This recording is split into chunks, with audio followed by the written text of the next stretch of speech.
So yeah, wow, my hat is out of the shot. That's impressive. That's good. That indicates that this is a mighty hat and not a hat to be trifled with.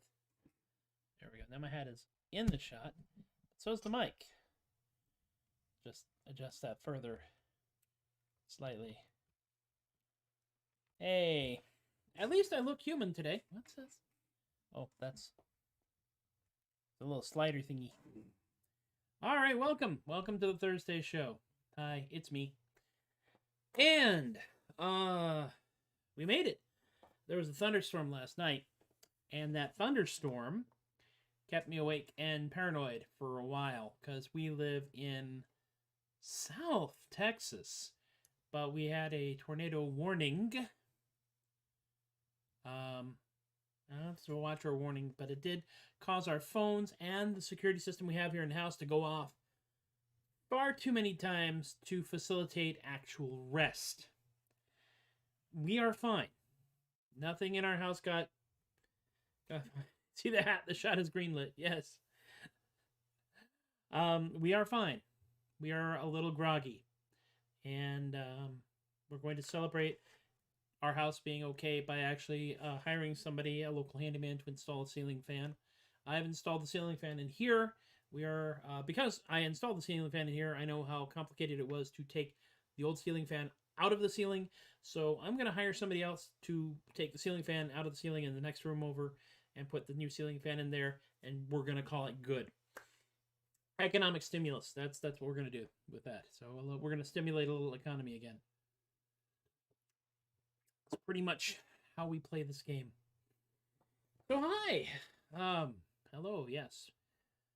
Oh, all right. Today I have actually practiced all the songs that I'm going to play during the day to ensure that I remember how to play them, because the last couple of days I have not done that. And you know what? Rehearsal actually helps. It's a true story. True fact. Just the microphone, just a tad.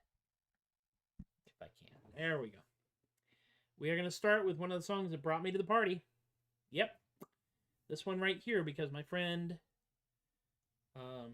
told me one day, Cameron told me that they firmly believe that they were in fact 3 possums in a trench coat. And I figured if 3 possums in a trench coat was funny, then 6 possums in a trench coat is freaking hilarious. The show, well, technically, Jen, the show is rehearsal. Thank you for bringing that up. Pre-show, show, pre-post-show, pre-show rehearsal practice.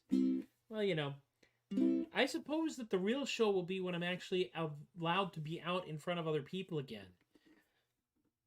Maybe Steampunk November, fingers crossed, might happen, might not, can't tell. Far too early in the game. But we will do this. So I wrote the song based on the English Beats Possums in a Trench Coat, and it goes something, but only something, like this.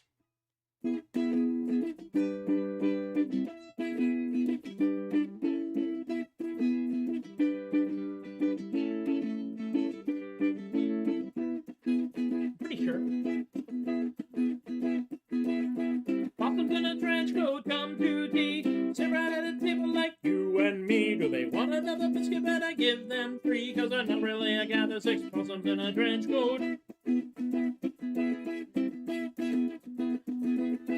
Possums in a trench coat go to town. Got themselves an Uber, couldn't flag it down. The driver wouldn't stop, no, he just kept on going, 'cause he didn't want to drive 6 possums in a trench coat. Am I going fast?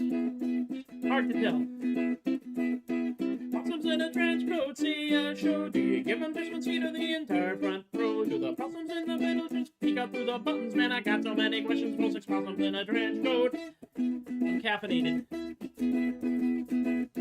Bridge!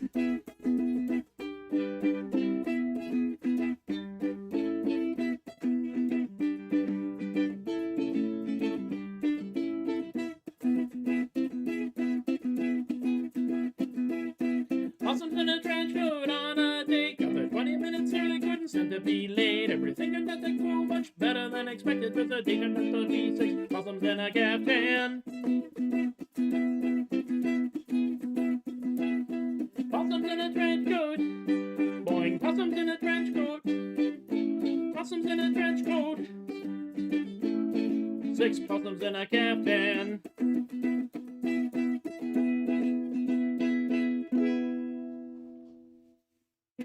Olay!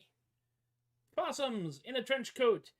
And the picture that immortalizes it right over here. And that is, in fact, the picture by the inimitable Mel White, who has been in fandom illustration and illustration in general for quite some time. Long enough that it could be actually uncomfortable for both of us.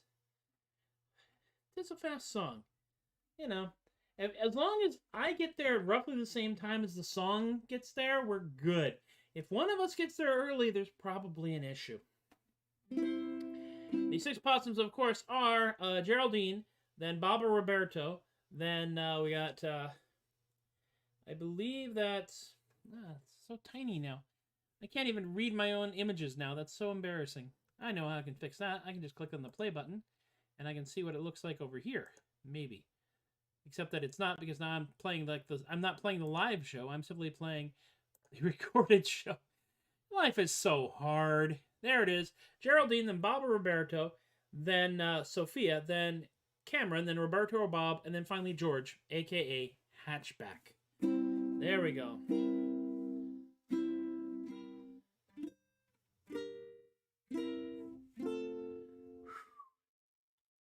Cover 1 week next. I don't, it's actually kind of funny, because, speaking of, and I believe it's, 1 week is the Bare Naked Ladies song. Which I am a big fan of the Bare Naked Ladies. And in fact, when the last 2 times we have moved out, Cat, I'm in the room making the noise. Amy is downstairs. Relax. Yes. We have a cat. Hello. Hello. Being heckled by a cat. Actually, the cat just wants attention. That is Delilah. She may be in here or she may not. But every time I've moved out of a place, whether it's a rental or a house, getting it all cleaned up to be either sold or released again, broken into the old apartment is in my head, and I've actually been working on that. One day I may bust it out here or in another location, so we will see. We'll see how that goes. But the next song is, in fact, calmer and more relaxed. Ha-ha! Yeah. It is a song that actually should be sung at the top of your lungs, probably yelling at some point. The chords are actually not that bad. They're not that hard. Okay, but the next song is, of course, an original one, and it does go slower. It is the Sailing Orientation song, which got the most recent Goddammit Laguerre out of Kay when he heard it.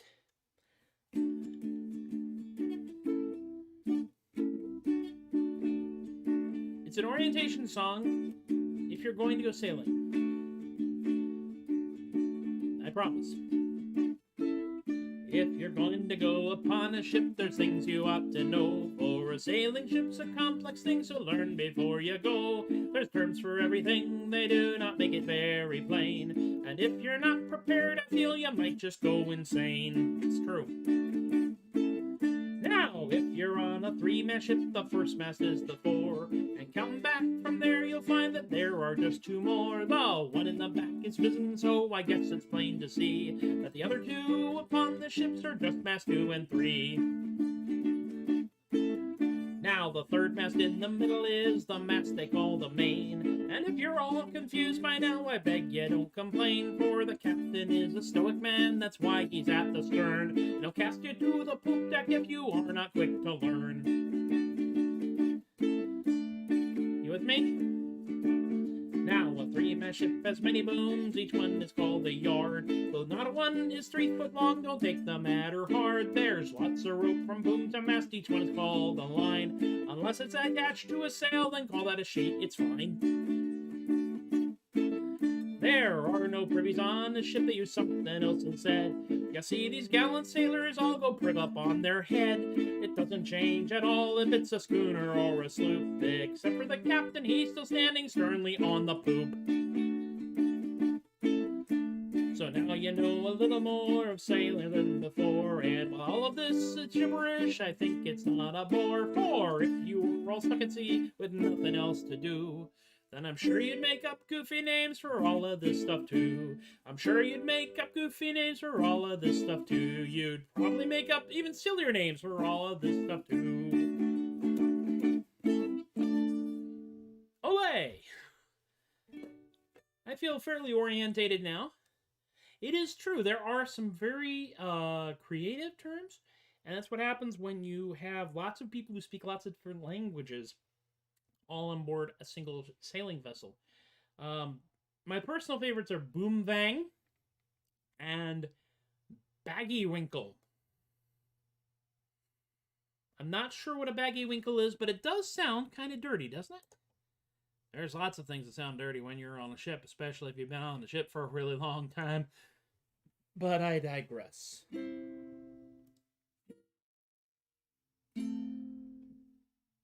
We have made it this far into April. I have lived here in Texas now I've lived here in Texas for over 10 years.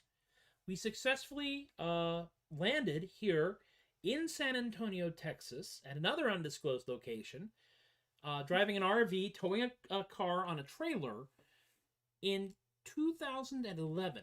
It took us about a week to drive from Forest Grove, Oregon, down California, then across through Arizona, and finally here. And I'm still not used to the fact that April has never been a stable month weather-wise. Those of you who work Renaissance festivals and fairs in Texas understand that.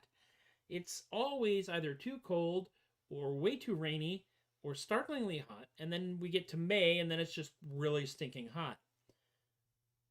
But we've been here for 10 years and it still hasn't sunk in here. And I'm not sure why. You'd think after a decade I'd figure it out. But we have been here for 10 years. And I have been associated with various fairs and festivals here in this state of Texas for most of those 10 years. Last year, of course, nothing was going on, so that was completely shut down. That's why I started this Troubadork thing. The year before that was completely off, but the year before that was the one time I did the Sea Shanty Sing-Along show. And I've done other fairs, and I've done other festivals. Scarborough is still kind of my home. And if we ever get a light rail and we can get up there in 2 hours, I'm totally coming there every bloody weekend. You guys know that, right? You'll have to arrange for me to be picked up at the station and then taken back and shoved back in the train as it speeds home. But anyway, let me talk to you for a moment about the very serious subject of octopi. Nice transition, huh? You're probably familiar with this article here, which is that oceanographers who study octopi discovered that octopi will, for no reason whatsoever, if they are bored, just reach out and punch fish with their tentacles. They will ball up their tentacles and smack fish around for no good reason. And that prompted me to, you know what? I need to write a song about that because Fish Puncher the Octopus sounds kind of fun. And so I wrote a song about that.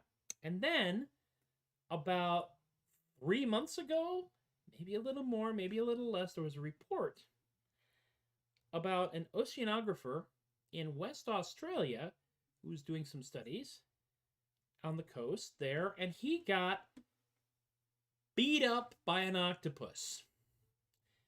Now, to get beat up by an octopus, it's not as common as you might think, but it's not as rare. Exactly, they'll punch divers, they'll just smack anybody around. Well, you got 8 arms and lots of free time. I learned something else very important here, and that is that, let me see here, I have to look this up again. The study of octopi is the study... I had this, and yeah, it's called Teuthology. T-E-U-T-H-O-L-O-G-Y. Maybe Teothology, but probably Teuthology. T-E-U-T-H-O-L-O-G-Y, which is odd because octopi have no teeth. But, you know, there's probably some obscure Greek or Latin or Dutch explanation for that. I always, when in doubt, blame the Dutch. That's what I've found. But anyway, I did write a song and added a verse to immortalize the assault of a teuthologist. My friend is 7 chords. Oh yeah. Here we go. Winding up. Oh, Fish Puncher the Octopus punches fish.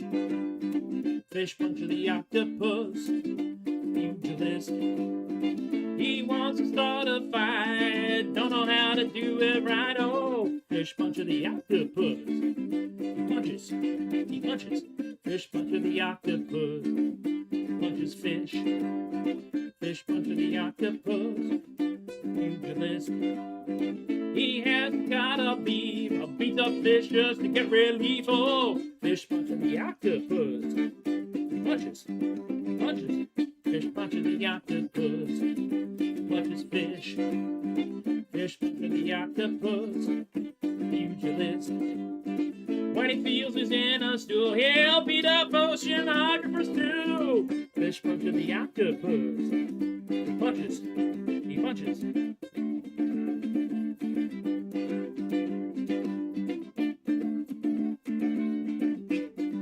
Bridge. Oh, Fish Puncher the Octopus punches fish. Fish Puncher the Octopus, pugilist. He wants to pick a fight. He's got all night. Fish Puncher the Octopus, he punches. Fish Puncher the Octopus punches. Fish Puncher the Octopus, he punches. Fish. Little audio caffeine for your Thursday afternoon as I once again build up a ridiculous callus on the side of my thumb because I have terrible technique on the ukulele. And my terrible technique is based, if you haven't heard this is why I play the way I do. I do not play, as most ukulele players play, by strumming with the finger. And I don't do that for 2 reasons. Number one, when I started learning how to play the ukulele, I actually have a little tiny green soprano size, concert size, I think, concert, one up from the soprano size, ukulele, and I have it at work. Now, my previous office was off this little branch hallway where you had to kind of go down. You had to go there on purpose. You couldn't just go around the building and find where I worked. And I didn't want to attract attention to myself while I was playing and learning how to play the ukulele. But a lot of my job involves being, as my sister, who was in HR industry for a while, called being engaged to wait.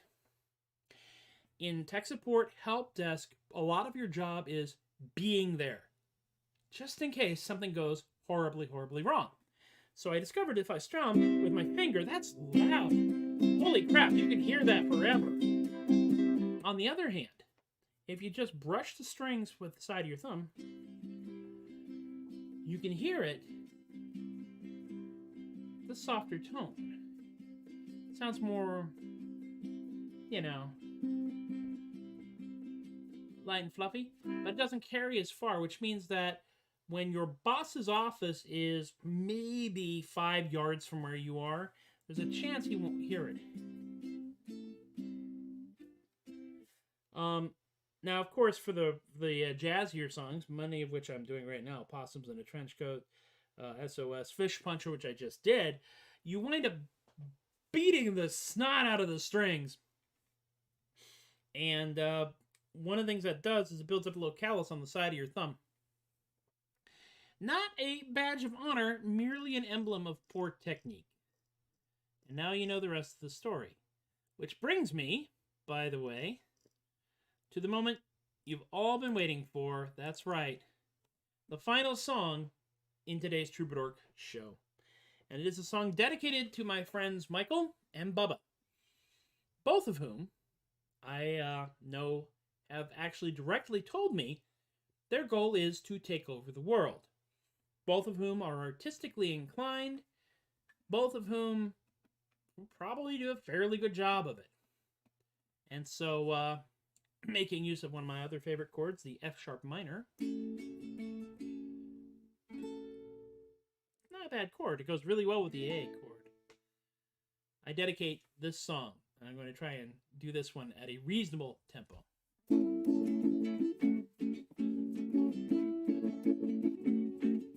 So, yeah.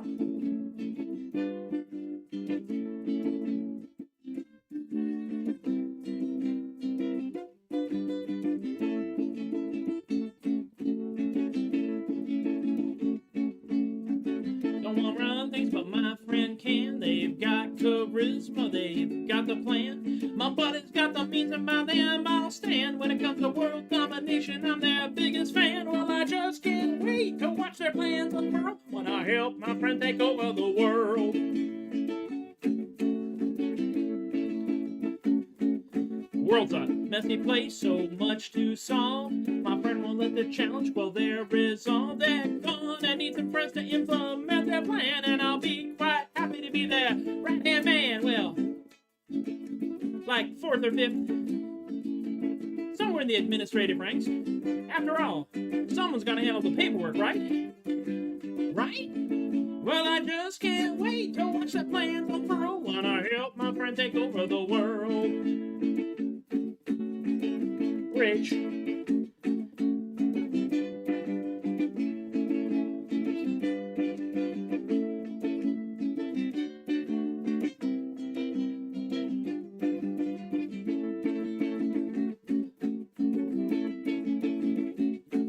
Now, they're not evil, don't get me wrong. Their intent's moral, their ethics strong. They're simply gonna guide us to a better land. You barely notice their crime yet, gentle hand. Well, I just can't wait to watch their plans unfurl when I help my friend take over the world.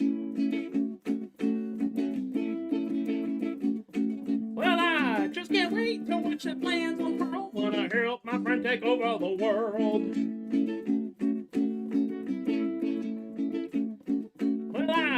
Can't wait to watch my plans unfurl when I help my friend take over the world.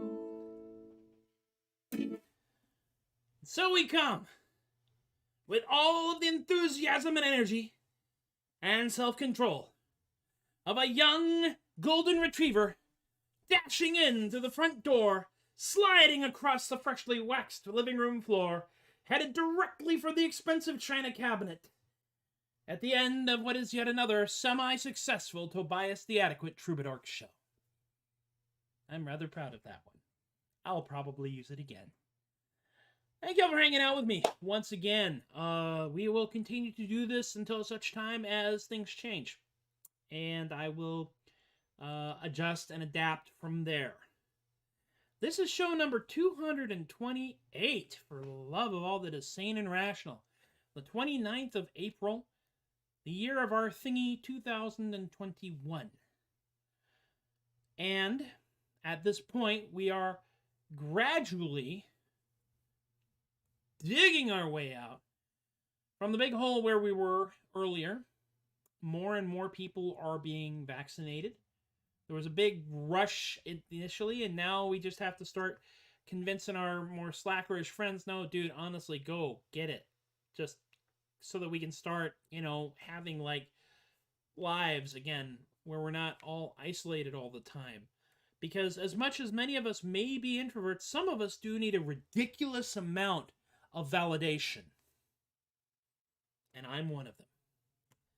All right, let's talk about the the things here. Of course, the tip jar over here, paypal.me/theadequate, Venmo @theadequate. I want to thank Alicia, Eric, Robert, Rick, Emily, and Miranda for throwing some bucks in the bucket there.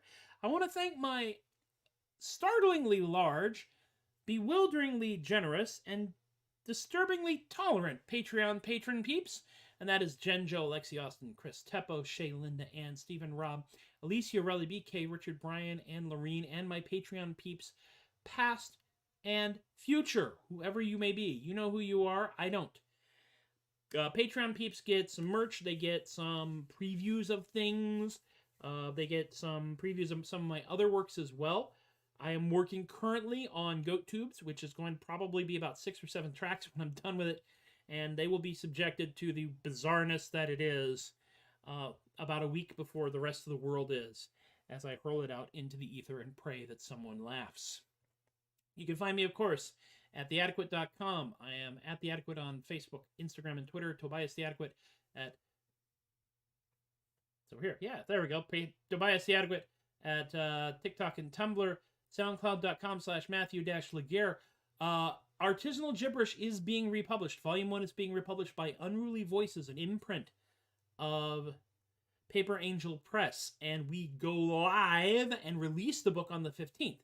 But if you go to unrulyvoices.com/product/artisanal-gibberish, you can find where you can pre-order it. We have hard copies. We have ebooks. We will be doing an audiobook. That kind of terrifies me. I'm not sure if I'm doing the voice or not. I hope I am because, well, it's my dang book. It's my dang words. THUD Bucket is still out there and still kicking around. And it is something that is very entertaining. Death metal you can laugh at. Do check that out on Facebook and YouTube. Just look up THUD Bucket. You can find it. You can also look up THUD Bucket, THUDBUKIT, anywhere that has the word music in it. And Spotify, which technically doesn't have music in it, but you know what I mean. That's it. That's enough out of me for 1 week. Next week, I will go into the office on Monday for hopefully a half day, physically there. I work the entire bloody day, because that's my job. Without my job, we can't do things like keep the lights on and stuff, because shockingly enough, playing songs about aggressive octopi does not pay the bills. I don't even know if it possibly could pay the bills. I'd have to find a lot more people who are generous and have, I want to put this delicately, the kind of standards that would cause them to support me. So there is that. So be good to yourselves. Be good to each other. Be safe. Be careful. Be silly. You people have been wonderful. I have been Tobias the Adequate, and once again, I thank you for encouraging my behavior, and I will see you guys next time. Take care. Aloha.